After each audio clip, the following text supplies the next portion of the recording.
Si mes calculs sont exacts, lorsque ce petit bolide atteindra 88 miles à l'heure, attends-toi à voir quelque chose qui décoiffe. À l'heure du goûter, on écoute le Magal West sur Westrack Radio. Interview, rubrique, micro-trottoir et musique sur Westrack. Nom de Zeus! Bonsoir à tous, bonsoir à toutes, bienvenue dans le premier Magal West de cette semaine. Aujourd'hui, lundi 13 mai 2024, il est 17h, on est ensemble pendant 1 heure, je m'appelle Lucie et je vous accompagne donc pendant cette petite heure en compagnie aussi de Michel, notre cuisinier, qui arrive en deuxième partie d'émission pour une chronique autour des pêches, des nectarines et des brugnons. On s'est dit que l'été était enfin arrivé et puis finalement non. On parlera donc des fruits de saison et surtout des fruits frais dans un instant avec Michel. Aujourd'hui au programme, c'est bien sûr la météo que vous allez retrouver, les informations locales en compagnie de Mathieu. Aujourd'hui, le soleil se couche à 21h35, on gagne donc 3 minutes de soleil. On retrouvera bien sûr notre découverte Ferrarock du jour. L'album cette semaine de la découverte, c'est Wizard. On en parle juste après. On retrouvera aussi bien sûr un reportage en compagnie de Justine. Aujourd'hui, elle nous prépare un reportage autour de Mémoire et Patrimoine qui souhaite recueillir des témoignages de Havrais autour de la destruction du tunnel Génère, mais aussi de la destruction du Havre durant la Seconde Guerre mondiale, bien sûr, en septembre 1944. Voilà pour votre émission aujourd'hui et on se tourne tout de suite vers la météo. Aujourd'hui, cet après-midi, la pluie est au rendez-vous.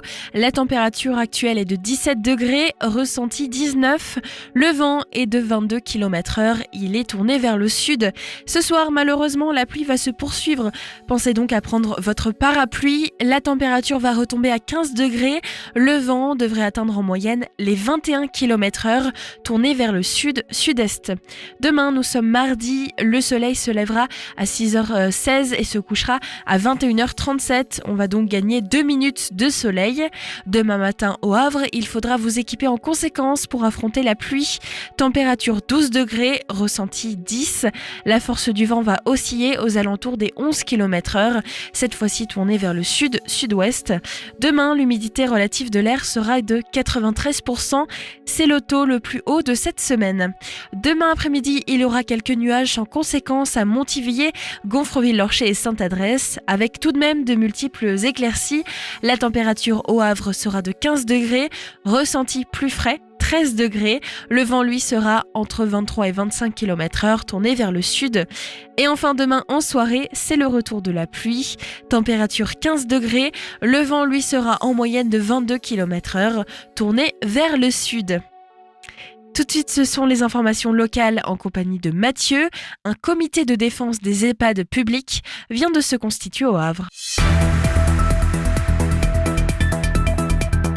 Bonjour à toutes et à tous, les actualités locales de ce lundi 13 mai. Un comité de défense des EHPAD publics de la région havraise a été créé en avril dernier. Ce collectif citoyen qui tracte beaucoup sur les marchés actuellement veut alerter la population sur les conséquences pour les résidents de la suppression massive de postes dans l'établissement public de santé Les Escales.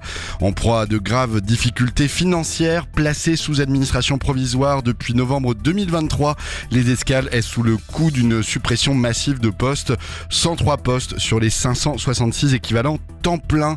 Le collectif se bat contre ce plan social en argumentant qu'il faut au contraire plus de salariés, car pour les citoyens engagés, ce sont les résidents qui font les frais de cette réduction drastique d'effectifs. Une aide-soignante pour 24 résidents, une pour 28 le week-end. C'est un exercice grandeur nature qui se déroulera demain à Saint-Jouin-Bruneval. La préfecture de Seine-Maritime y organise un exercice de sécurité civile dans le cadre du plan particulier d'intervention. Ce PPI répond à une obligation réglementaire pour les installations classées pour la protection de l'environnement et classées Céveso seuil haut. Pour cet exercice, le scénario se base sur l'incendie de l'un des 4 bacs de stockage d'hydrocarbures présents sur le port pétrolier. Sur le terrain, un large dispositif sera déployé. Cet exercice a pour objectif de vérifier la diffusion de l'alerte des services et de la population. L'outil FR Alert sera testé pour la 4e fois dans le département de la Seine-Maritime. Il sert à diffuser sur les téléphones des instructions impératives de protection de la population en cas de péril imminent. Un nouveau marché alimentaire va s'installer dans le quartier Saint-François, plus précisément quai de Lille à compter du vendredi 17 mai, initié par le Havre Seine Métropole et la ville du Havre. Il a vocation de se tenir toute l'année. Il s'agit d'un marché de producteurs locaux. Une dizaine de producteurs issus du territoire communautaire proposeront une offre variée en fruits, légumes, volailles, viande, œufs et produits laitiers. Le nouveau marché sera ouvert chaque vendredi de 16h30 à 19h. Ces horaires de fin de journée ont été choisis pour permettre aux actifs de réaliser leurs achats après le travail. Cette initiative s'inscrit dans le projet agricole et alimentaire de territoire dont la vocation est de soutenir et accompagner une agriculture de qualité engagée dans la transition agroécologique pourvoyeuse d'emplois et d'une alimentation saine pour ses habitants. En mai, le vélo est à la fête au Havre. Une excursion à bicyclette à travers la réserve naturelle de l'estuaire de la Seine est d'ailleurs organisée par la Roue Libre samedi 18 mai. Le départ est donné à 10h sur l'esplanade de la plage du Havre près du stand Lia Vélo. À midi, les participants doivent arriver au pied du pont de Normandie pour partager un pique-nique zéro déchet avant de reprendre la route à 16h30 pour être de retour au Havre à 18h. Pendant ce temps, 2 visites du Marais du Aude seront proposées par la maison de l'estuaire à pied pour une distance de 6 km ou à vélo pour une distance de 12 km. Et enfin, la fête de la nature fait son retour à Montivilliers pour une deuxième édition le samedi 25 mai. Troc aux plantes, grénothèque, sport nature, diverses animations gratuites vont être organisées. L'occasion d'admirer l'exposition photo qui sera présentée au centre social Jean Moulin jusqu'au vendredi 14 juin. L'atelier Cépage, maître d'œuvre du nouveau parc jardin de la Sente des Rivières, proposera quant à lui une visite guidée de ce nouvel espace durant l'après-midi. Et enfin, le matin, enfourchez votre vélo du parc jardin de la Sente des Rivières au parc Georges Brassens. Départ depuis le local de la Roue Libre, parvis de l'ancienne gare de Montivilliers. Toutes les informations sont à retrouver sur le site internet de la ville de Montivilliers. Des idées sorties pour cette semaine ou ce week-end pour te culturer sur Westrack Radio. Votre agenda culturel avec 3 événements pour demain sur Le Havre et dans l'agglomération. Partageons avec nos voisins, c'est un événement organisé dans le cadre de la fête des voisins demain. La fabrique Sainte-Catherine organise comme chaque année un moment festif et convivial pour les habitants du quartier. Rendez-vous demain à 18h avec des animations pour les familles ainsi qu'une grande tablée qui seront installées sur l'esplanade de la fabrique. De nouvelles activités aussi aux couleurs de cette année olympique seront à découvrir à la fabrique Sainte-Catherine, 95 rue Maurice Tronel, c'est au Havre. Demain, vous avez rendez-vous avec la découverte du parc de Rouelle. Partez à la découverte des merveilles du parc de Rouelle. Collection botanique, patrimoine bâti, historique et patrimoine naturel. Une promenade au cœur d'un paysage varié. Des prairies, des étangs, un marais, un bois ou taillis dans lequel s'abritent les animaux en quête de tranquillité. Rendez-vous demain à 14h devant le Pigeonnier. C'est gratuit, mais vous devez vous inscrire au 02 32 74 04 33. Dernier événement, c'est le récital demain aux femmes en avant-première du Festival d'Avignon. Représentation à l'AREC, Association Réseau Échange Culturel, 27 rue Marie-Le-Masson. C'est à 18h, puis vendredi et samedi à 20h30 au Poulailler et le samedi 8 juin en apéro-concert à l'Imaginarium de Saint-Jouin-de-Bruneval. C'est à 19h. Westrack et la Fédération des radios associatives Musiques Actuelles, la Ferrarock, vous partagent la découverte musicale du jour.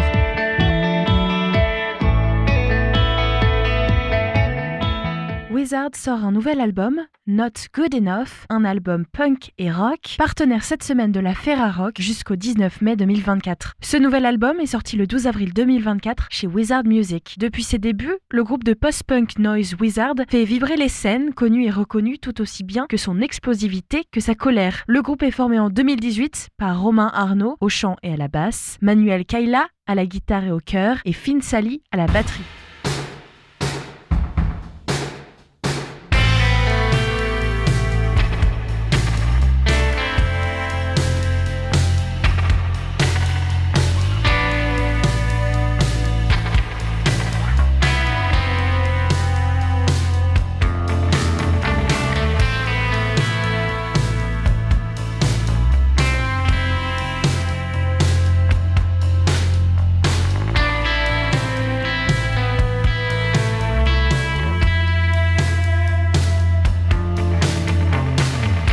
I can feel the pain anymore.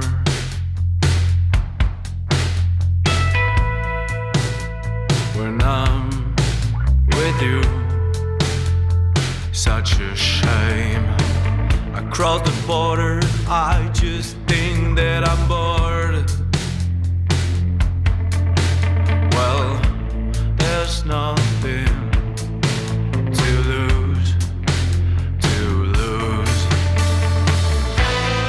I've just killed her. I've just killed her. Anyone to feed the child.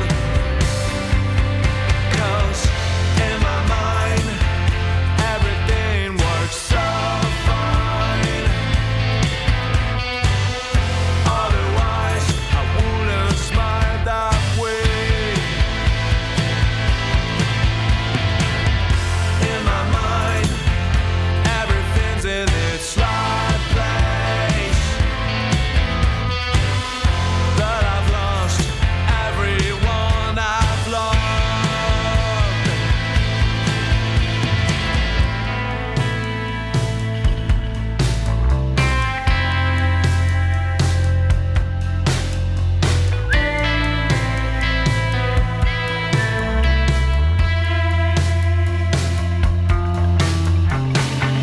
I can feel the shame to the core. When I look at me, when I look at you, such a shame. A pale shadow fading into the dark. You're nothing but misunderstood, understood, understood. But I need her. I really need her. Anyone to feed the child. 'Cause in my mind, everything works so fine. Otherwise, I wouldn't smile that way. In my mind, everything's in its right place. But I've lost everyone I've loved.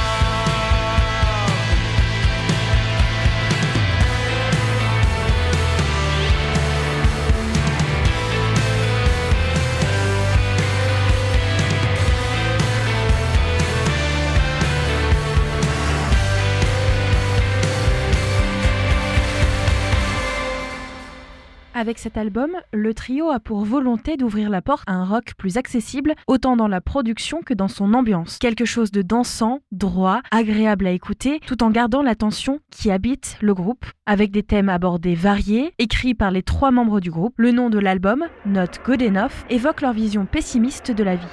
Our place is a beautiful house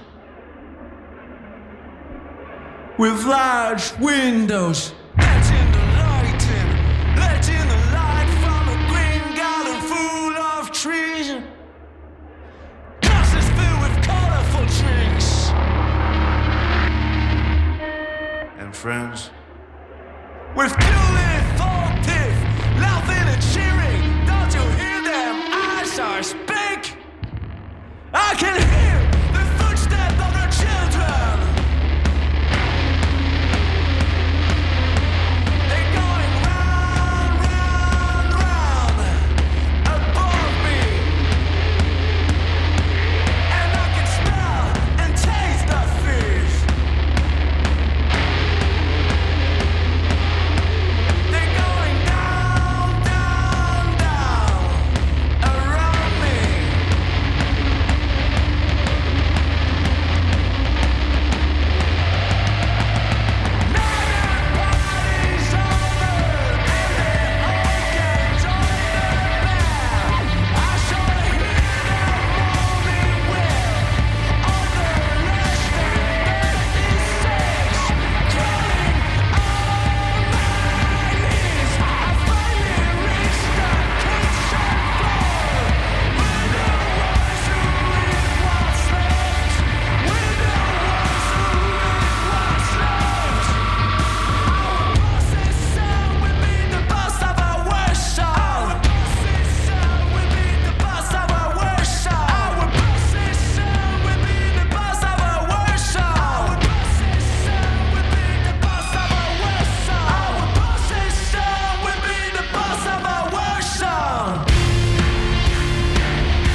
chansons enregistrées en 10 jours pour ce nouvel album. Un album rock, diversifié, avec plus de mélodies et de chants, de suites d'accords, de piano, du synthé et des tonnes de guitare. Not Good Enough est également bien plus produit que leur premier EP, Definitely Unfinished, qui était quelque chose de brut, enregistré live à Albini. La Ferrarock vous invite à découvrir ce nouvel album de Wizard, Not Good Enough, sur leur site laferrarock.org. Le Mag à l'Ouest, info, divertissement et bonne humeur sur Westrack. Wizard, c'est votre découverte Ferrarock aujourd'hui. Ce sont des artistes qui viennent de Bordeaux avec un peu de métal. Not Good Enough, c'est le titre de cet album. Vous venez d'entendre 2 titres inédits, I Can't Feel the Pain et Beautiful House. Vous pourrez retrouver à nouveau mercredi cette découverte musicale en compagnie de la Ferrarock. Tout de suite, direction Mémoire et Patrimoine, un reportage signé Justine. Il recherche actuellement des témoins, à vrai, de la Seconde Guerre mondiale, notamment de la destruction du tunnel Jenner, et puis bien sûr des bombardements de septembre 1944. 2024 est une date commémorative importante dans l'histoire de la Normandie. Le 6 juin 1944, le débarquement en Normandie commençait et s'ensuivit 100 jours de bataille et finalement la libération du Havre le 12 septembre 1944. Mais à quel prix ? Le Havre, ville détruite et en deuil. Le président de l'association Mémoire et Patrimoine Le Havre 1939-1945 s'est prêté au micro de Westrack pour nous parler de son association et de son projet actuel, collecter des témoignages liés au bombardement du tunnel Jenner du 6 septembre 1944. Le devoir de mémoire est primordial et c'est ce qu'on va écouter maintenant. Donc bonjour Eric, est-ce que vous pouvez tout d'abord vous présenter ?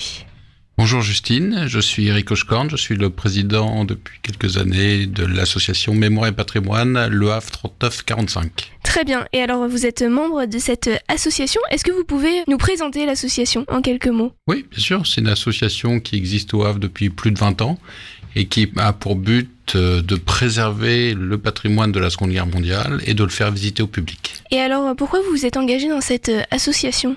Je suis tombé dedans un petit peu dans la Seconde Guerre mondiale quand j'étais jeune. Je suis tombé sur des livres que j'ai lus, ça m'a passionné. J'en ai acheté beaucoup d'autres depuis. C'est un sujet qui m'intéressait. Et puis un jour, j'ai été visiter un ouvrage et on m'a proposé de me joindre à l'association, ce que j'ai fait avec plaisir. Et c'est très intéressant. Il y a beaucoup de membres dans votre association ? Il y a environ une 30aine de personnes. D'accord, ok. Vous organisez des événements, vous participez à des événements ?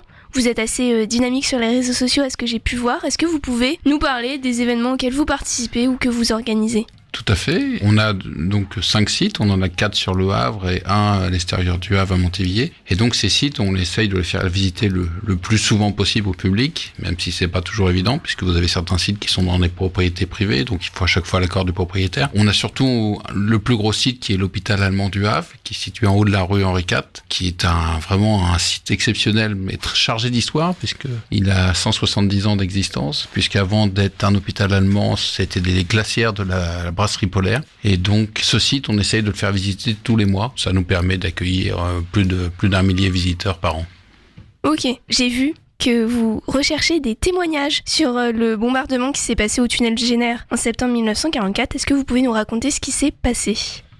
Tout à fait. En fait, c'est une tragédie qui a eu lieu donc le 6 septembre 1944. En fait, la ville basse a été bombardée le 5 septembre, ce qui a occasionné les dégâts que vous connaissez, avec un centre-ville entièrement rasé. Le 6 septembre, vous imaginez que tous les Havrais sont très inquiets de revoir revenir les bombardiers. Tout le monde cherche un abri. Les abris sont tous évidemment pleins, puisque les gens s'y installent des fois pour plusieurs jours. Ils viennent avec de quoi manger, de quoi subsister pendant ces dures journées. Les gens cherchent des abris. Et quand le tunnel, il faut pas l'imaginer comme il existe aujourd'hui, c'est simplement une galerie de mine de 2 mètres sur 2 mètres qui est creusée dans sa partie montante du tunnel de haut en bas et qui sert d'abri. Donc là, la ville du Havre l'a prévu pour accueillir plusieurs milliers de civils. Et dans la partie descendante, la construction a été interrompue par les Allemands, ce qui fait qu'il y a un morceau de galerie côté cour de la République qui a été réquisitionné par l'armée allemande et une partie nord qui ne peut pas servir d'abri car qui n'est pas équipée de sortie de secours et donc qui est fermée. Quand le 6 septembre, les bombardiers commencent à revenir sur Le Havre, ça s'entend de loin, un Lancaster avec ses 4 gros moteurs. Les gens vont se précipiter vers les abris, vont trouver les abris pleins, et donc ils vont rentrer dans cet abri, qui n'en était pas, ils vont rentrer dans ce tunnel, ils vont s'abriter dans ce tunnel, et malheureusement, il y a une bombe qui va tomber sur l'entrée, et ce qui va piéger 326 personnes à l'intérieur de la galerie. Ils ne peuvent pas respirer, il n'y a pas d'air qui rentre, et donc malheureusement, au bout de quelques heures, ils vont quasiment tous mourir asphyxiés, il n'y aura que 7 survivants. Après les bombardements, après la libération de la ville du Havre, il a fallu retrouver toutes ces personnes, les sortir, les inhumer, tout ça, ça a été fait dans une ville dévastée évidemment par les bombardements. La priorité, c'était quand même de reconstruire la ville, la priorité des soldats américains qui étaient arrivés au Havre, c'était de reconstruire le port pour l'utiliser. Les victimes, ça a été un peu fait à la va-vite. En fait, aujourd'hui, on rouvre ce dossier. Alors, on aurait aimé le faire sur toutes les victimes des bombardements du Havre, mais ça aurait été extrêmement compliqué parce que nous, on est seulement une petite association, on est 3 ou 4 sur ce dossier. Et donc, pour les 80 ans de la libération du Havre, en fait, on avait envie de marquer le coup, de faire quelque chose. Pas forcément de se tourner vers des activités de matériel militaire, de véhicules.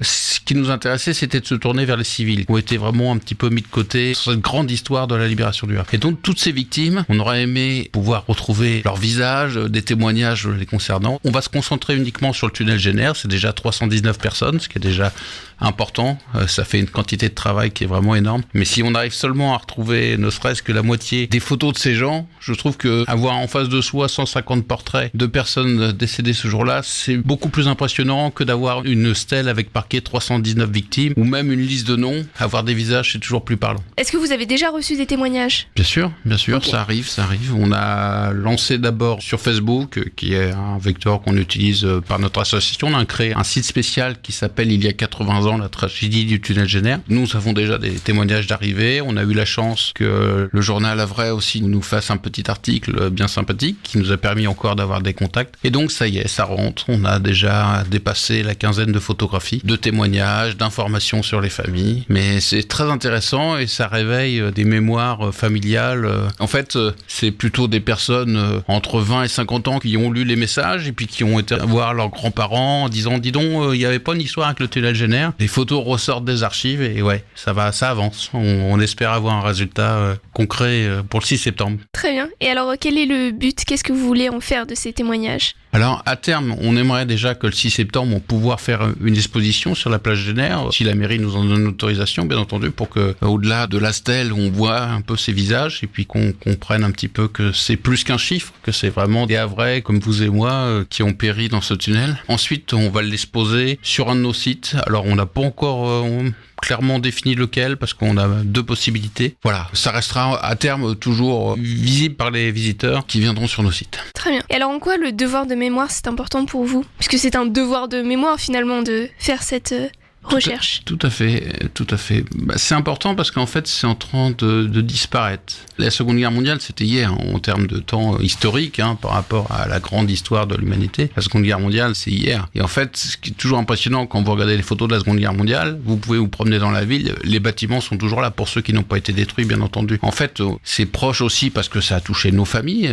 C'est ancré dans la mémoire des Havrais qui ont perdu des personnes de leur famille, qui ont perdu des voisins. Ma famille, d'ailleurs, a aussi perdu 2 personnes dans ce tunnel Génère, justement. Et je pense qu'il faut toujours rappeler ce que c'est la guerre. La guerre, c'est pas les jeux vidéo, c'est pas les films avec Stallone ou avec Schwarzenegger. La guerre, ça touche aussi les victimes, les enfants. Et on a fait un gros travail pour lister ces victimes du tunnel Génère. Vous avez des familles avec 4 enfants, les parents et les 4 enfants, la petite dernière ayant seulement quelques mois, qui sont restés là-dessous. Au-delà des grands films hollywoodiens sur la Seconde Guerre mondiale, ça a touché vraiment les Havrais dans leur cœur, dans leur cellule familiale. Je pense qu'il ne faut pas que ce soit oublié. Alors après, c'est valable aussi, évidemment, pour toutes les villes qui ont été bombardées en France, et notamment en Normandie, puisque la Normandie a quand même payé le prix le plus cher de la libération. C'est valable à chaque fois dans toutes les guerres, et aujourd'hui aussi, si on peut prendre l'histoire en Ukraine, c'est pareil, les bombardements sont faits un peu au hasard et tombent bien souvent sur les civils. Malheureusement, c'est pareil aussi en Palestine. Il ne faut pas oublier que la guerre, c'est pas juste Hollywood, c'est aussi des victimes civiles, des gamins, des femmes, qui y restent et qui n'ont rien demandé. Je suis tout à fait d'accord avec vous sur ce point, puisque la Seconde Guerre mondiale, il y a énormément de civils qui ont péri. Bien sûr. Et alors, c'est bientôt les 80 ans de la libération du Havre, donc c'est en septembre de cette année. Tout à fait. Et donc, comment vous appréhendez cet événement ? Avec beaucoup de travail en perspective. En fait, il faut qu'on avance sur ce projet, donc les réponses continuent d'arriver un petit peu tous les jours. On a aussi les sites qu'il faut qu'on prépare pour ces 80 ans, avec des nouveautés. On investit sur certains sites pour leur faire un petit coup de propre et apporter des choses nouvelles pour les visiteurs, notamment les panneaux d'information et autres. Voilà. Cette année, le gros travail de mémoire, il est vraiment tourné vers ces victimes du tunnel Jenner. Le 6 juin 1944, c'est donc le débarquement en Normandie. On est une région qui est riche en sites historiques à ce sujet-là. Est-ce que vous pouvez nous présenter votre lieu incontournable sur cet événement, qu'il soit au Havre ou dans la région ? Bien sûr, il y en a énormément. Il y a énormément de très beaux musées sur le débarquement et la bataille de Normandie. Difficile de les citer tous. Le musée du Tabitch est superbe. On a une relation privilégiée aussi avec le musée radar de Douvres-la-Délivrande, qui ont fait un super boulot, qui ont des très beaux ouvrages à faire visiter, et qui ont des maquettes aussi de reconstitution qui sont très belles. Ils ont fait un super boulot. Vous avez le musée de Sainte-Mère-Église aussi qui a été refait à neuf, avec qui on collabore aussi régulièrement, qui nous ont fait un don de vitrine et on les remercie encore parce que ça nous aide beaucoup. En fait, toute la basse Normandie a depuis longtemps fait ce travail de mémoire et de recherche autour de ces opérations de 1944. La Haute-Normandie est un peu à la traîne. Dieppe a fait pas mal de choses par rapport à la tentative de débarquement de 1942. Le Havre, il y a un monde associatif qui s'y est collé depuis pas mal d'années. Il y a des associations qui font aussi un super boulot sur le Havre. Il y a Astonia, il y a Histoire et Passion 44, vous en avez plein. Alors, ça va être difficile de tous les citer. Vous avez aussi à Bruneval une association qui a fait un super travail. Il y a 2 ans, en 2022, on a fêté les 80 ans de l'opération sur le radar de Bruneval aussi. Vous avez aussi, très intéressant, c'est un musée qui se trouve à Gonfreville-l'Orcher sur les camps cigarettes et les cités provisoires. Au Havre, il y a vraiment plusieurs associations passionnantes. Il y a plein de sites à visiter. On ne peut pas se limiter à un seul site, ce sera très compliqué, mais tout le monde fait du bon boulot. Et je veux juste resituer, c'est la place du Havre dans la bataille de Normandie. Pendant très longtemps, quand vous alliez dans les musées en Basse-Normandie, la bataille de Normandie s'était terminée fin août et puis voilà, c'était tout. Mais le Havre a été libéré le 12 septembre après une bataille de chars, plusieurs centaines de tués des deux côtés, 12 000 prisonniers, c'est quand même pas anecdotique. Aujourd'hui, ça commence à bouger. C'est difficile, il a fallu qu'ils fassent des efforts, notamment entre eux pour se mettre d'accord. Mais si vous allez aujourd'hui au mémorial de Caen, on parle maintenant des 100 jours de la bataille de Normandie. Les 100 jours de la bataille de Normandie, ça commence le 6 juin 1944 et ça finit le 12 septembre 1944 avec la libération du Havre. Très bien, merci beaucoup. Et est-ce que vous avez envie de rajouter quelque chose ? Par rapport à notre opération sur le tunnel Jenner, j'aimerais qu'on ait déjà le maximum de témoignages, évidemment, de photographies. Mais je voudrais surtout, c'est que les familles qui sont concernées par cette tragédie soient présentes le 6 septembre prochain, place Jenner, qui nous rejoignent autour de la stèle. Alors moi, j'y suis depuis de nombreuses années, ne serait-ce que par mon passé familial. En général, il y a 20-30 personnes, c'est toujours très limité. Mais là, j'aimerais bien que tout le monde soit là et puis que vraiment que les personnes qui ont vécu cette tragédie familiale puissent être présents, qu'on marque le coup et qu'on dise que ces 319 personnes, c'était pas juste une liste de noms, mais que c'était vraiment des gens à part entière. Merci à Eric d'avoir répondu à toutes mes questions. Vous pouvez contacter l'association Mémoire et Patrimoine Le Havre 1939-1945 si vous avez un témoignage à partager au sujet du bombardement du tunnel Jenner. Vous pouvez aussi participer aux commémorations qui auront lieu au Havre au mois de septembre pour les 80 ans de la libération de la ville. C'était Justine pour Westrack Radio. Justine pour un reportage Mémoire et Patrimoine. Dans un instant, je retrouve Michel pour notre chronique Cuisine du Maghreb Ouest. Aujourd'hui, on parle un petit peu de fruits d'été. On va parler de nectarines, de brugnons et de pêche. Ça va nous apporter un peu de soleil dans cette journée pluvieuse. Allez, un peu de musique avant, peut-être aussi un peu de soleil. C'est Forever XP, un titre de Forever Pivot. Un peu de rap hip-hop juste avant de retrouver Michel.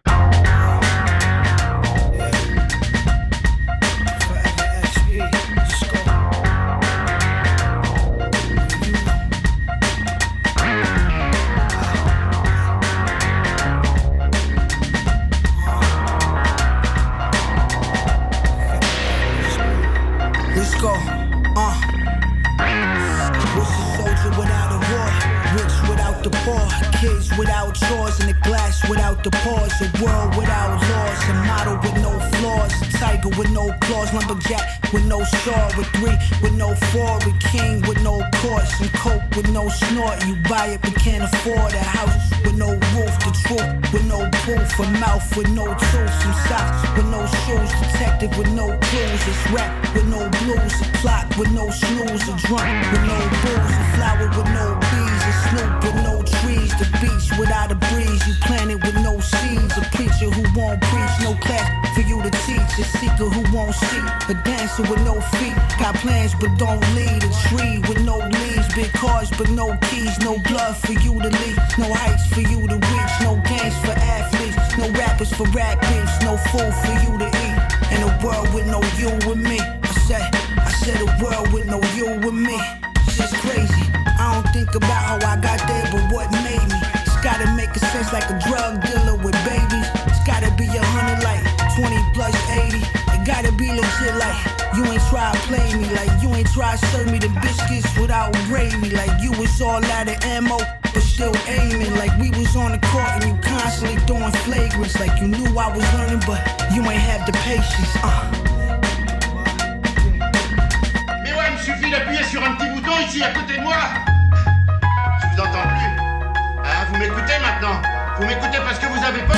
Hey yo, you ain't a friend of me, you can't reciprocate my energy. I shared memories with God out in Italy, and he was telling me that I'm my own worst enemy. It's multiplicity, I'm working hard, like it's telling me they don't deserve your energy, especially if it's investing in something that potentially can be a memory. I need stability inside my life, can never let it be. My mind's playing tricks on itself, such a tricky thing. Born broke, but you know them opposites attract. We learn alchemy young to turn that hope into stacks, making moves over jacks, putting points on the back. Either that, grab a strap, taking all the shit they had, it's real.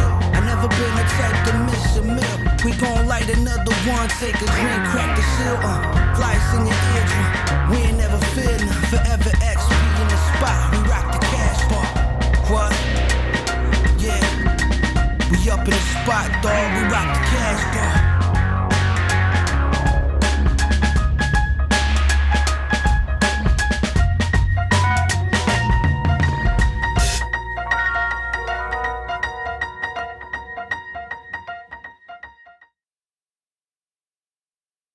Forever Pivot à l'instant sur West Track Radio. Vous êtes à l'écoute du Magal West. Il est 17h33 et comme tous les lundis, je vais inviter Michel. Maintenant, je t'appelle comme ça. Voilà. Notre cuisinier préféré, j'arrête pas de le dire. Je vais pas mentir. Bonjour, Lucie. Voilà. Ça va bien? Ça va bien, ouais. On a eu du beau temps cet après-midi, ça fait du bien. Ah ouais, pourtant, j'avais C'était mal annoncé parti ce de matin. la pluie il y a quelques minutes. Parce Si, ce que matin, il y en avait. moi, j'ai vu que normalement, il allait devoir pleuvoir. Donc, Ouais, bon. c'est reparti pour un tour. Pourtant, on a eu un semblant d'été et c'est pour ça que tu t'es dit qu'aujourd'hui, on allait parler de fruits Ouais. un peu sympas.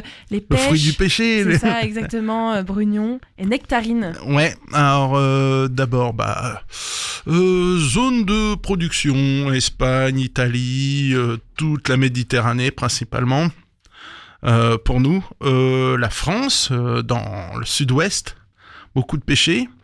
La pêche et la nectarine, c'est le même fruit. Il y en a un c'est juste une mutation naturelle pour la nectarine, elle n'a pas de duvet. Le brugnon ressemble à une nectarine. Alors la différence, c'est que sur le brugnon, le noyau, il adhère à la chair. Donc sur une pêche ou une nectarine, on peut enlever le noyau plus facilement. Et je dis ça et que c'est pas vraiment vrai parce qu'à éplucher, c'est l'horreur. Difficile. Voilà, donc il faut que ça soit bien mûr, mais normalement ça marche. Voilà pour le fruit en lui-même. Il n'y a pas que du sucré. Je t'ai prévu 2-3 trucs en sucré, mais j'ai beaucoup plus en salé. Et je vais même commencer par le sucré. Déjà, simplement une salade... comment on fait une salade de fruits? On s'amuse. Pêche blanche, pêche jaune, nectarine jaune ou blanche, brugnon pareil, pêche plate. Tu vois déjà, rien que dans les variétés. Il y a des variétés d'Asie qui sont énormes. Moi, j'adore. Très sucrées, un peu plus fermes. On dirait presque des pommes, tellement que c'est ferme. Ça croque sous la dent, c'est assez rigolo, mais c'est mûr, c'est ferme. Ça, ouais, déjà rien qu'une salade de pêche. Alors, soit avec un petit sirop, moi j'aime bien avec un sirop aux herbes, Ou sinon, le côté alcoolo, non, avec un petit peu de muscat ou un petit peu de sauterne, un vin bien sucré. Ça, et on le fait la veille, servi bien frais, petite feuille de menthe, enfin voilà, pour amener un maximum de fraîcheur. Sinon, j'ai même une petite recette sympa là que j'ai trouvée tout à l'heure, une recette de sangria pour les enfants. Pourquoi ? Parce que plein de fruits, plein de sucre, tout ce qu'on aime. 2 litres de jus de raisin. 1 litre de limonade, ça c'est pour la base. 2 kiwis, 2 nectarines, 2 pêches, 2 bananes, 2 oranges. On épluche tous les fruits, coupés en petits dés. On met le jus de raisin, on fait ça la veille, on met bien au frais, avec la limonade au frais. Et le lendemain, on met la limonade au dernier moment pour garder les bulles. Ouais, c'est le truc. Et puis on le fait tous ensemble, donc c'est sympa. Une petite activité. Ouais, voilà, on découpe les fruits, c'est pas un couteau à bourron. Ouais. On avait parlé de glace il y a pas très longtemps, je remets encore ça sur le tapis, mais un sorbet aux pêches de vigne. Alors c'est une chair blanche un peu rose, ça on en trouve chez tous les viticulteurs pour la petite histoire. Pourquoi ? Parce qu'on plante ça au bout de la vigne, et si la vigne attrape une maladie, en fait le pêcher va attraper la maladie avant la vigne, donc ça donne l'alerte. Protection. Voilà, ça évite de traiter trop, on surveille le pêcher. Et généralement, on a toujours de bonnes pêches. Pour un sorbet de pêche de vigne, 800 grammes de pêche épluchée, un citron et 30 centilitres de sirop de sucre de canne. Ou alors on fait son sirop, donc moitié eau, moitié sucre, on fait bouillir. Je me souviens de ça. On l'a bien dit la dernière fois. On presse le jus de citron, on pèle nos fruits, on mixe le tout, on rajoute notre sirop, le jus de citron. Si le sirop est chaud, on attend 2 petites heures que ça refroidisse à température ambiante, une demi-heure de turbine, de sorbetière, et voilà. C'est relativement très simple, mais c'est pareil, c'est hyper rafraîchissant. Faut pas hésiter, alors je le redis, sur les fruits à mettre, jouer avec les épices ou les herbes pour rehausser le goût du fruit. La pêche, ouais, je tenterais bien le romarin dessus, ou du thym. Voilà, un truc très, très herbacé dessus. C'est juste pour donner un petit goût de peps sur le fruit. Enfin, moi, j'aime bien, mais après, c'est une question de goût. Genre des salades de fruits, moi, je mets du ras el hanout. Tu sais, l'épice à couscous, quoi. Moi, j'adore ça. En fait, il faut tester, comme toujours. Faut goûter, voilà. Les gens, ils sont choqués, mais ça ne dérange pas de mettre le pain d'épices. Enfin, voilà, il y a des recettes. On en met des épices dans la pâtisserie, mais il faut aller plus loin quand même. Clafoutis aux pêches et aux nectarines. Alors ça c'est pas rafraîchissant du tout, mais bon. On va prendre une pâte une pâte brisée. Voilà, cherchez mes mots. 500 grammes de pêche. Alors une pâte brisée, ça fait 6 ou 8 personnes généralement, selon on est gourmand ou pas. Les pêches. Pour éplucher, pour enlever la peau des pêches. Alors comme les tomates. Ça marche, on fait une petite croix, on les plonge dans l'eau chaude. J'ai testé le micro-ondes, c'est pas mal non plus. 30 secondes à 1 minute. Bizarrement, voilà, petite technique pour aller plus vite, ça évite beaucoup de matériel. Et généralement, la peau, alors dès que ça sort chaud à l'extérieur, on plonge dans l'eau glacée et la peau s'enlève relativement facilement, ouais. Parce que ça cuit que en surface, et c'est pas mal.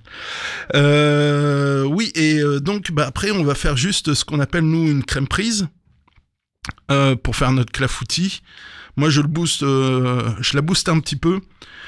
C'est-à-dire, on va prendre 4 œufs, 25 centilitres de lait, 50 grammes de sucre, ça sert à rien de trop sucré, le fruit est là, amène son sucre. Et moi, je rajoute 50 grammes de poudre d'amande pour dessus. Ça évite les sans gluten, voilà. Ça évite les allergies pour certains. Ensuite, nos pêches coupées en morceaux au fond de notre pâte. On met notre crème prise et on met au four une demi-heure, 40 minutes à 180 degrés. Voilà, c'est le gros classique. Servi bien frais, c'est pas mal en été, bien froid. Je trouve que c'est le gâteau qui passe pas trop mal. Mais après, la pêche, ça fonctionne sur tout le salé. J'ai plein de recettes. Ouais, j'en ai quelques-unes. J'étais étonné parce que celle-là, je connaissais pas du tout. Je pense que ça a des influences américaines. Alors, je connaissais ce qu'on appelait les salades Florida, où on mélange des cœurs de palmier avec de l'ananas, de l'avocat, des tomates, des choses comme ça. Et là, j'ai trouvé beaucoup de recettes autour du thon et de la pêche. Ok. Et là, j'en ai une toute simple, c'est pour faire des verrines pour l'apéro. On prend du thon en boîte, on se prend pas la tête. Un peu de mayonnaise, on mélange les deux, selon la texture qu'on veut, pour faire une petite rillette de thon. Et des pêches coupées en petits morceaux, et on alterne, on fait des petites couches dans les verrines. Est-ce que tu as testé ? Non. Non. Non, Ah, voilà. ça je t'ai dit, j'ai découvert. Et tu nous diras ce que t'en penses. Parce Entre que deux, j'ai vu aussi la tarte au thon, pêche. je me permets d'émettre une hypothèse quand même sur le goût, mais Oui, moi aussi. J'ai beaucoup de doutes là-dessus. vous le testerez à la maison et vous nous direz sur Westrack si vous aimez. Et Michel, tu vas nous tester ça comme... Non, non, je ne peux pas. Psychologiquement, je peux pas. C'est comme l'ananas sur les pizzas, je ne peux pas. Je pense que ça marche, mais c'est juste que c'est un peu bizarre. Mais là, le thon et pêche, je suis pas sûre que ça marche. C'est un a priori, hein, c'est toujours... Ouais. C'est vrai. Je sais, je vais le faire, mais je vais faire goûter ma femme, comme ça je ne prendrai pas de risque. Écoute. Elle aime bien, non, parce qu'elle aime bien le salé sucré. Plus sérieusement, un truc qui est vraiment... Alors là, c'est le côté sud-ouest qui revient. Dans des cuisses de canard avec des pêches. Dans le sud-ouest, on utilise beaucoup la pêche avec le foie gras, le canard, le magret, etc. Donc là, on va faire une cuisson braisée des cuisses de canard. Donc on va prendre un plat qui va au four, genre la grande cocotte. On va colorer les cuisses de canard en salé, ensuite poivré. On va enlever, et ça va recracher un peu de gras, donc on va enlever ce surplus de gras. Ensuite, on va rajouter carottes, oignons. En fait, on va faire une sorte de bouillon de légumes. Jusqu'à mi-hauteur, on va mettre de l'eau. Et on va faire cuire ça pendant une demi-heure, 3/4 d'heure. Ouais, 3/4 d'heure, facile. 3/4 d'heure, facile. Ensuite, moi, ce que j'aime bien faire, c'est je filtre mon bouillon s'il en reste. Ça, je vais l'utiliser pour faire une petite sauce. On fait un petit beurre manié, un petit roux, si tu veux. On fait un roux. On remet notre bouillon. Ça va nous faire une petite sauce un peu neutre, mais qui aura le goût de canard et le goût des légumes. Mes cuisses de canard au pinceau avec un petit peu de miel passé au four. Et en même temps que je mets mes cuisses de canard, je mets des demi-pêches, mes pêches coupées en morceaux, avec le gras de cuisson du canard de départ. Tu vois, on jette rien, on récupère tout, et on va faire rôtir un petit peu ces pêches. Et voilà, et ça fait une garniture un peu sucrée, voilà. Comme nous on fait des pommes fruits en Normandie, dans le sud-ouest c'est souvent la pêche. Sinon, plus simple, parce que saison des barbecues, les brochettes de canard. Alors, vous pouvez demander, le plus simple chez le boucher, c'est le manteau de canard. En fait, c'est les filets de canard en une seule pièce. C'est plus facile pour faire des petits cubes. Donc ça, moi je conseille, vous enlevez la peau pour le barbecue, sinon ça va faire trop de gras. Ou alors si vous laissez le gras, faut faire une cuisson indirecte. On avait parlé de barbecue, qu'il fallait pas cuire directement et tout. On avait fait une petite émission là-dessus. Donc sinon on est en cuisson indirecte. Les morceaux de pêche, forcément, on alterne. Truc et astuce du cuisinier, chaque extrémité de la brochette, un morceau de pomme de terre. Ça évite que ça glisse, que ça se barre dans tous les sens. Et la petite marinade des brochettes, une cuillère à soupe de miel, de la sauce soja, du gingembre, de l'ail. Et ça y est, j'ai oublié l'herbe verte asiatique. Tant pis. Je peux pas t'aider là. Tant pis, c'est pas grave. Et voilà, en petite marinade. Moi j'aime bien, c'est préparer mes brochettes la veille. Généralement, quand on est en mode barbecue, c'est pour profiter de la journée avec les copains et la famille. Donc on prépare tout la veille. Petite garniture, on peut faire un petit taboulé et remplacer les raisins secs par des petits morceaux de nectarine, par exemple. Comme ça, on fait un rappel, etc. Tiens, je l'ai oublié, celle-là, dans recette sucrée. C'est un truc que je pense que c'est le marronnier, comme tu dis, je le dis chaque année. Pensez à vous faire des taboulés sucrés, ça aussi, ça marche très très bien. Jus d'orange pour faire gonfler la semoule, ou vraiment du sirop si vous voulez quelque chose de très sucré. Des fruits, beaucoup de fruits, voilà, on fait une salade de fruits avec un peu de semoule, ça fait une sorte de taboulé. On peut garder la menthe fraîche, coriandre. Ça y est, j'ai retrouvé. Ah, voilà. T'as dit menthe, coriandre, ne cherchez pas. Il y a un rapport entre les deux. Dans le même état d'esprit, le rôti de veau pêche. Alors là, c'est vraiment le côté créole, on va dire un peu plus. Donc on va être sur son rôti salé, poivré. On va mettre une pincée de cannelle. On va mettre du piment de Cayenne, un peu de cardamone. Ça va ramener un côté citronné dessus. On met ça dans une cocotte. Nos morceaux de pêche, alors vraiment couper grossièrement les gros morceaux de pêche parce qu'elles vont compoter de toute façon, elles sont là pour amener du sucre et uniquement de la saveur. Et en fin de cuisson, on va juste déglacer avec un tout petit peu de vinaigre. Ça, c'est pour amener de l'acidité dessus. On va verser un verre de cidre. Ça, c'est pour amener, alors pour rester toujours dans le fruit, en fait. Et ça va créer un petit jus. Et donc, tu sers ton rôti qui est normalement très moelleux. Alors là, ouais, moi, je taperais. Normalement, c'est 1 heure de cuisson. Moi, je mettrais 1h30, tu vois, pour que la viande quand elle se coupe avec une cuillère, c'est que c'est tendre, c'est que c'est bon. Et voilà, petit rôti de veau et les épices, la cardamone, la cannelle, ça va donner un côté exotique qui est assez sympathique. Si on veut plus rupestre, la pintade. On revient à la cuisine traditionnelle de bonne famille. D'abord, moi, j'aime bien, c'est pocher la pintade. C'est une viande qui est tout le temps sèche. Enfin, c'est le truc. Voilà, c'est quand mamie fait la pintade à la maison, c'est toujours trop sec, c'est pas bon. Donc moi, ce que j'aime bien, c'est la pocher dans de l'eau, dans un bouillon, enfin quelque chose pour hydrater un peu. En plus, on enlève ce mauvais gras qu'il y a sur les volailles. Ensuite, on met ça dans une cocotte. On va y rajouter nos pêches. On va y rajouter un petit peu de bouillon de volaille.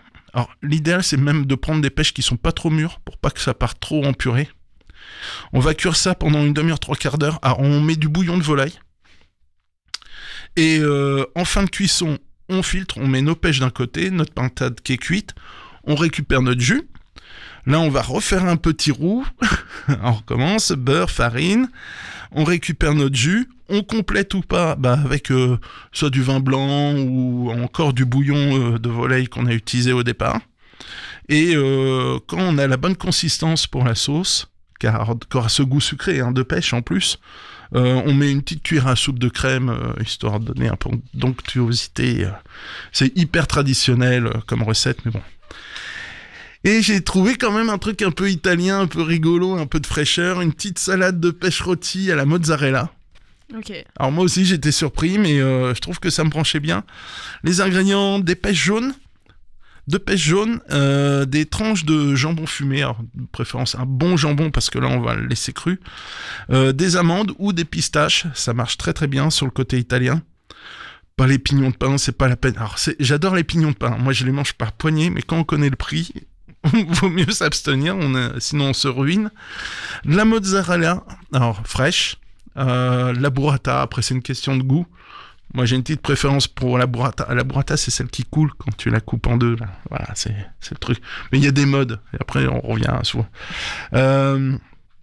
Ensuite, les herbes, là faut profiter, il y a tout qui sort de terre.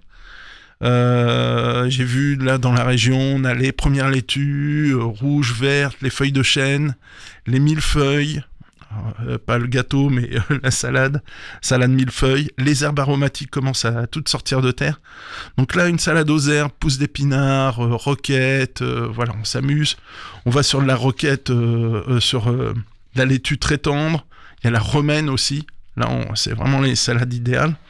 On fait sa base d'assiette. Alors moi ce que j'aime bien c'est faire une base de laitue. J'aime bien monter mes salades par étage. C'est le côté restaurateur. Quand on te fait une salade dans un restaurant, on monte par étage, par zone. On te met les tomates d'un côté, on mélange pas tout. Et par contre, quand t'es en famille, tu fous tout dans un saladier, tu mélanges, t'y vas même avec les mains pour pas trop écraser avec la cuillère. Donc moi, je vous conseillerais, c'est vraiment la pêche d'un côté, sur le bord de l'assiette, la salade au milieu, poser la mozza à cheval entre la pêche et la salade. Garder le reste de l'assiette pour le jambon fumé. Mettre ses fruits secs au choix. Hein. Je disais, on peut même aller sur la noisette à la rigueur, parce qu'il y a les noisettes du pimon, le pimon alpin. Et pour la vinaigrette, vinaigre balsamique. Là, ouais, on est sur un truc italien. Ou jus de citron, si on veut vraiment pas de vinaigre. Jus de citron, ça matche bien. Une bonne huile d'olive, sel, j'irais même fleur de sel, poivre du moulin. À la rigueur, même pas monter une vinaigrette à part, c'est verser sur le dessus un peu comme si on allait à la va-vite, mais voilà. Parce que ça fait des couleurs, voilà, c'est chatoyant. Ouais, voilà, cherchez le terme. Voilà, c'est le truc, là c'est rigolo. J'y mettrais bien une petite tomate quand même, tu vois. Moi, on me dit mozza, jambon, c'est la tomate, basilic, c'est le grand classique, mais ouais. Avec la pêche, je pense que ça peut claquer, ça peut être sympathique. Où est-ce que tu trouves toutes ces recettes, Michel? Parce que tu me Alors, je surprends farfouille. À aller loin dans tes recherches. Alors, moi, je vais... j'utilise les moteurs de recherche les plus classiques du monde. Et faut savoir aller pousser ces recherches. Alors déjà, je fais une recherche d'abord sur le produit. Quand je veux me documenter. Alors ça a l'air bête, mais voilà. Le brugnon, ça fait pas partie tout à fait de la famille des pêches. Donc j'en apprends en même temps que vous. D'abord, je recherche sur mon produit. Une fois que j'ai mon produit, je dis ouais, c'est un fruit. Hop, à commencer par le sucré d'abord, si j'ai une dominante fruit. Là, ensuite, j'ai mes sites références.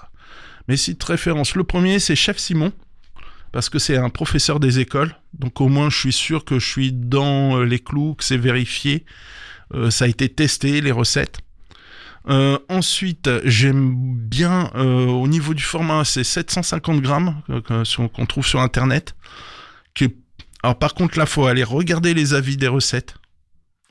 Toujours 5 étoiles, sinon je ne prends pas. J'aime bien Marmiton, mais c'est pareil, je vérifie. Faire attention au matériel. Est-ce qu'il y a un Thermomix? Est-ce qu'il y a un compagnon, un cooking, machin? On n'a pas forcément le matériel. Donc je vais d'abord vérifier que j'ai tout le matériel.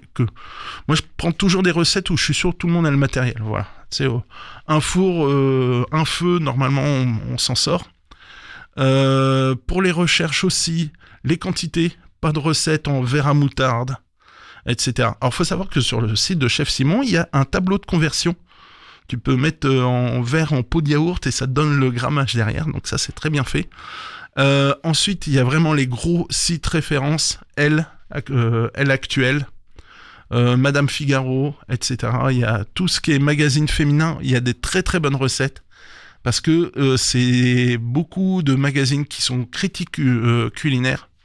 Donc on retrouve des recettes qui ont été testées, approuvées, généralement par les équipes de journalistes. Donc voilà, ils prennent pas une recette au hasard et ils la balancent comme ça.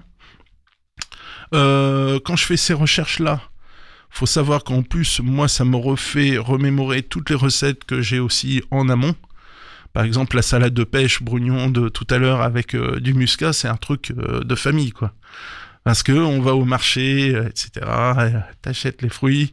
Oh, il y en a trop, qu'est-ce qu'on fait? Bon, hop, tout le monde se met autour de la table, on épluche, on découpe. Et comme tu disais, voilà, c'est une activité de famille, pas forcément entre enfants, hein, même entre adultes. On rigole en même temps quand on fait ça.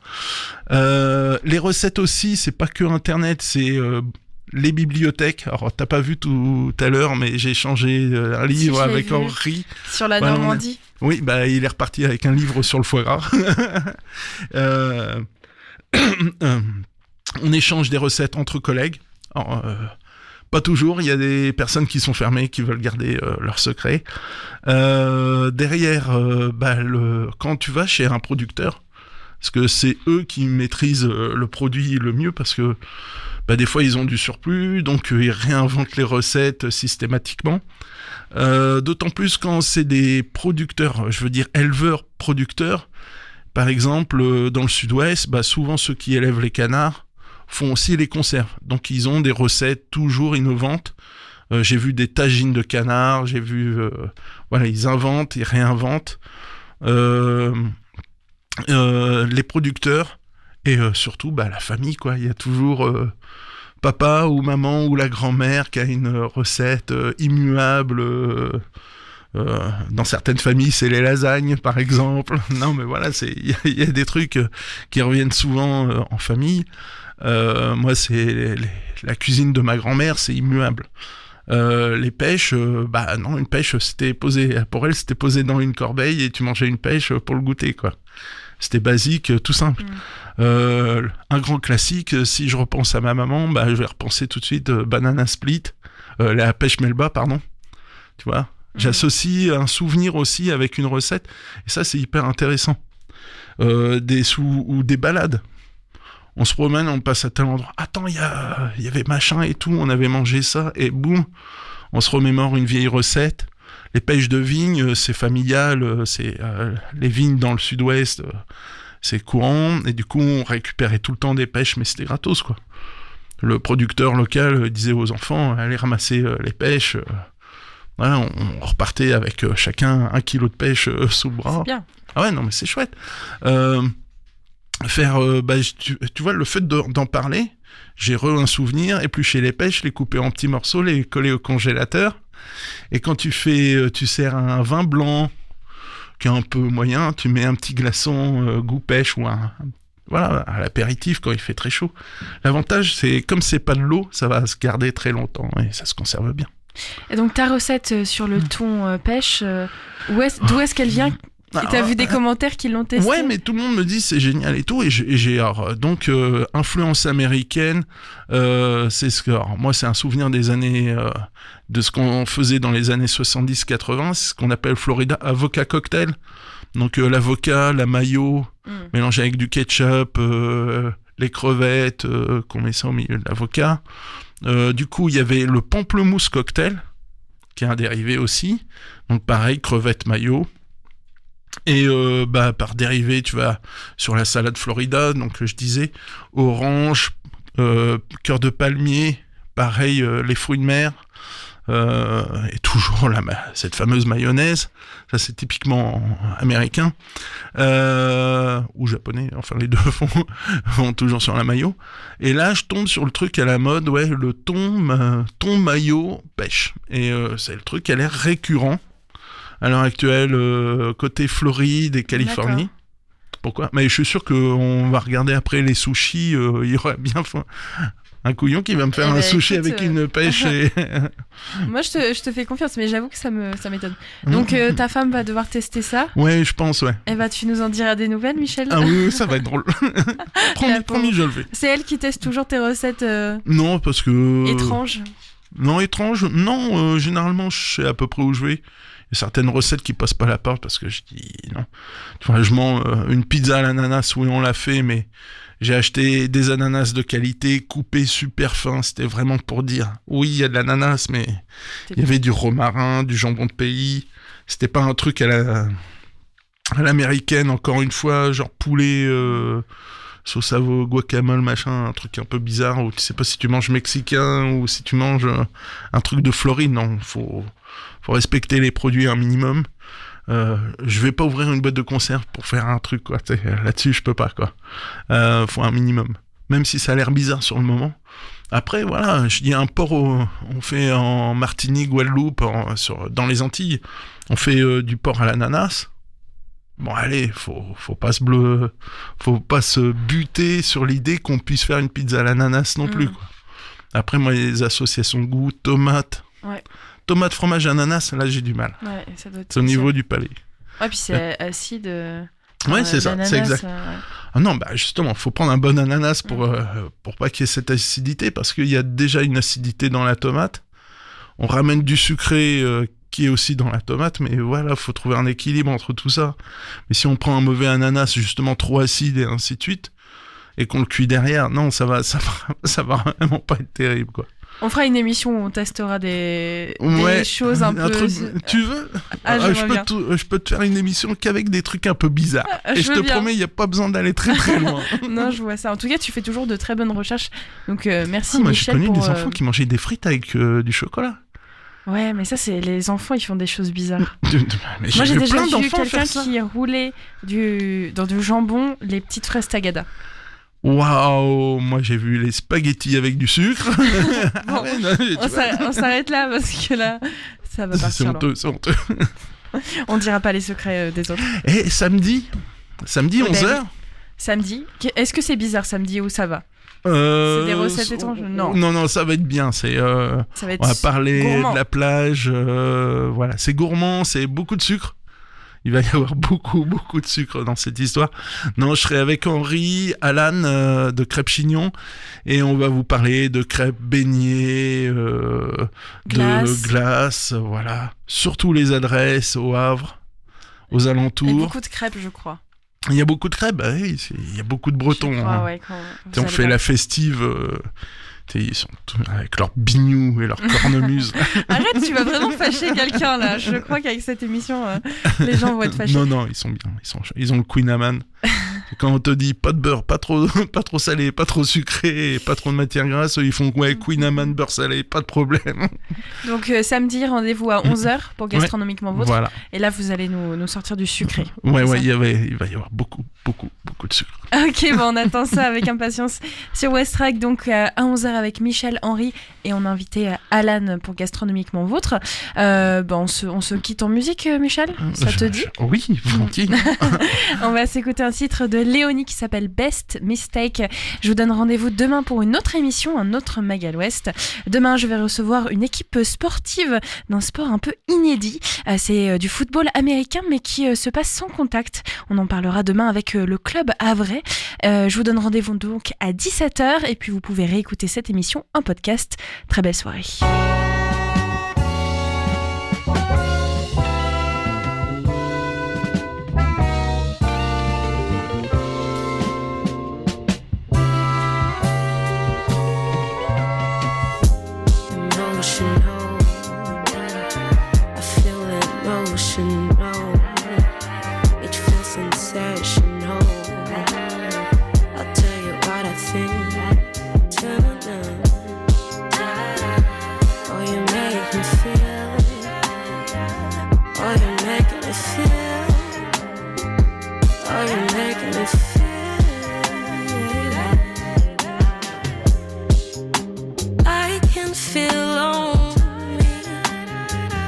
Fantasy feels like a dream.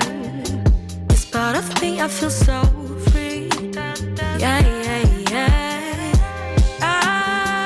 I've been so tired of your desires, of what you have done to my mind. This was never the way I planned. This type of vibe you can't forget. I can't pretend. Can I call you my best mistake? Say I love you and I will stay. I can feel lonely. This fantasy feels like a dream. This part of me, I feel so free. Yeah. I've been so tired of your desire. Of what you have done on my mind. This was never the way I planned. This type of vibe I can't forget. I can't pretend.